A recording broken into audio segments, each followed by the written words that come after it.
All right, so before we get started, one of the things that you might want to do is you might want to go ahead and download this sheet that I have here. It was part of this Google assignment. You're supposed to be watching the video. You can download this sheet so you have notes.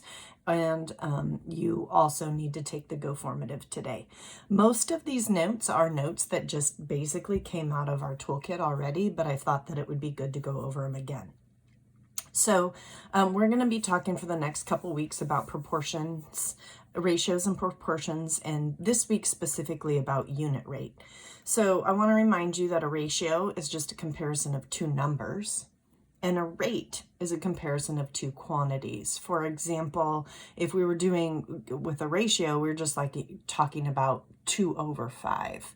But if we're talking about a rate, we're talking about 2 miles every 5 minutes. So a rate is going to have, a rate will have units attached to it. A ratio does not necessarily have units attached to it. A proportion is an equation stating that two ratios or rates are equivalent. And a unit rate is a rate where the denominator is 1. So in the example earlier, I said something about like 2 miles every 5 minutes. A unit rate would be where the denominator was every 1 minute. Or how much do the bananas cost per pound? Or how much is gas per gallon? Those are all unit rates.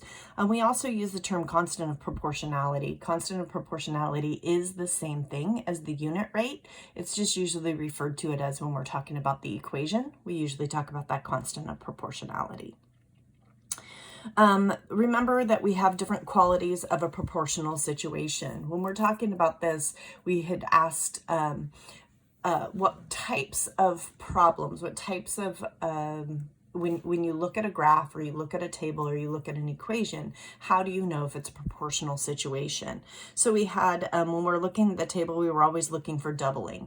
Like if it took somebody 2 hours to go 4 miles, then you should be able to double that and say it will take 4 hours to go 8 miles. And if that doubling is okay and does occur, then it could be a proportional situation.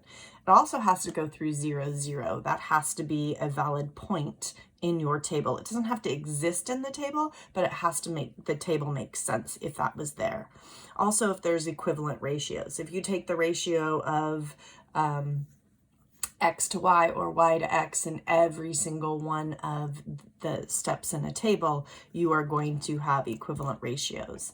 There also needs to be constant growth. In the graph, these things are seen by going through the origin, which is the very center point of a graph, or 0, 0. The line has to be straight and the line must increase. Those are the things that we're looking for a proportional situation in a graph.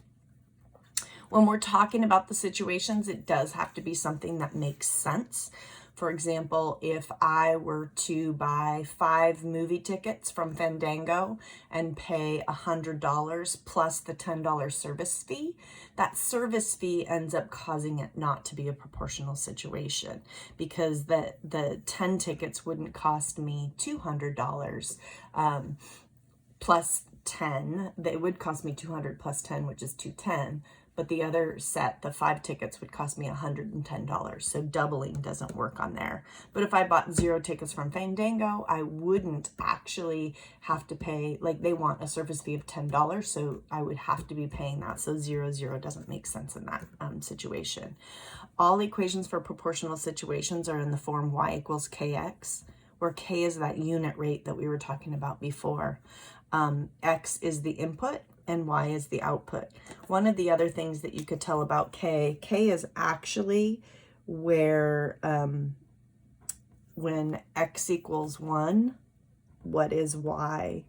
And that y is actually going to be your k. If your input is 1, whatever your output is would be your unit rate. Okay? So now I'm going to move on here to actually determining how to find the unit rate. So to find the unit rate, we're going to need to make a ratio or a rate that the problem describes and rewrite it with a denominator of 1. So in this problem, it says Esteban is walking 5 miles per hour. What is his unit rate? Well, that one should actually be pretty easy.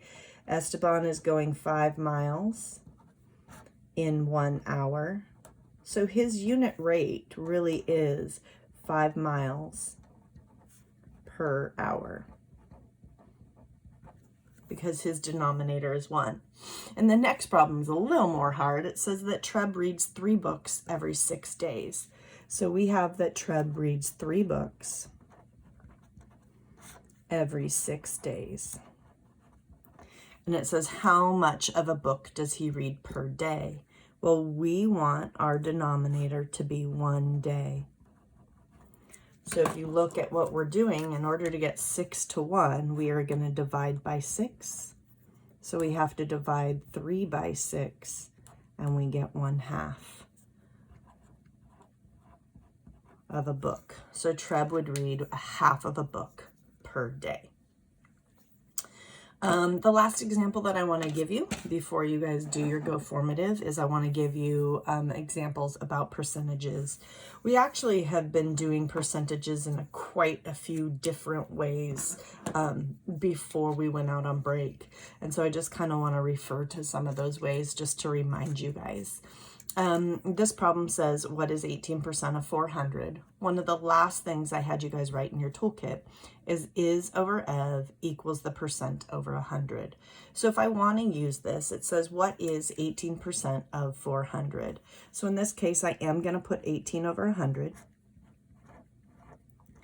And it says of 400. That 400 is that total that I am looking for. So if we want to look at this, we can actually think about this in a very similar way to the way I did the unit rate. This time we're looking at, 100 times what is 400? Well, that's 4. So 18 times 4 is 72. So when it says, what is 18% of 400? Our answer is 72. So that's one way to solve this problem. Another way to solve this problem is some of us were looking at, if we have the number 400, we know that 1% is actually equal to 4. So 18% is going to equal 4 times 18, which is 72. Another way that is very similar to this one is we know that 18% is actually 1800ths. We can multiply 1800ths times 4 and we get 72. 1800ths times 400, sorry. Okay. The last way that I want to show you, this was kind of one of the again, another one of the last things that we talked about, and that is cross multiplying. So what we could look at is we could look at the problem that I had originally written, 18 over 100 equals this blank over 400. We're going to do that the same thing here, but we're going to put an X where the blank was. And we're going to cross multiply. Cross multiplying means I'm going to take the denominator of one and multiply it by the numerator of the other ratio. So we get 100X. And then when I multiply 18 times 400, I get 7,200.